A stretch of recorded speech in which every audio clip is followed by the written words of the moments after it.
সব পূর্ণতারই কিছু ট্র্যাজেডির দরকার হয়, না হলে সেই পূর্ণতাও কোনো একভাবে যেন অপূর্ণই থেকে যায়। পূর্ণ অপূর্ণতার এই খেলায় কে জানতো একটি নীল প্লাস্টিকের টবে একদিন রাখা ছিল বিশ্বকাপের ভবিষ্যৎ। সাবানের ফেনায় ভেজা দুই হাত তখন 5 মাসের এক শিশুকে সামলাচ্ছিল।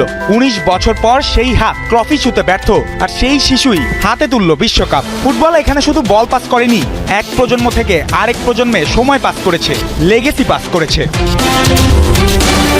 নিউ জার্সির রাতটাই শুধু স্পেনের দ্বিতীয় বিশ্বকাপ জয়ের রাত নয়, আধুনিক ফুটবলের দীর্ঘতম রাজত্বগুলোর একটির শেষ দৃশ্য। 39 বছরের লিওনেল মেসি, ষষ্ঠ বিশ্বকাপ, 3টি ফাইনাল, 2022-এর চ্যাম্পিয়ন। শেষ বাঁশির পর দাঁড়িয়েছিলেন রানার্স আপ পদক হাতে। 2 দশকের বেশি সময় তার ড্রিবল শুধু ডিফেন্ডার নয়, ভেঙেছে ফুটবলের প্রচলিত ব্যাকরণ। একটি প্রজন্ম বড় হয়েছে তার গোল দেখে, আরেকটি ফুটবল খেলতে নেমেছে তার মতো হওয়ার স্বপ্ন নিয়ে। শেষ আসরেও মেসি কোনো বিদায়ী প্রদর্শনীর চরিত্র ছিলেন না। 8 গোল 4 অ্যাসিস্ট, আর্জেন্টিনার 18 গোলের 12টিতেই সরাসরি মেসির অবদান। বয়স তার গতি কমিয়েছে, কিন্তু দৃষ্টিশক্তি নয়। এখন তিনি ড্রিবলে ম্যাচ ছিঁড়ে ফেলেন কম, পাসে ম্যাচের ভবিষ্যৎ লিখে দেন বেশি।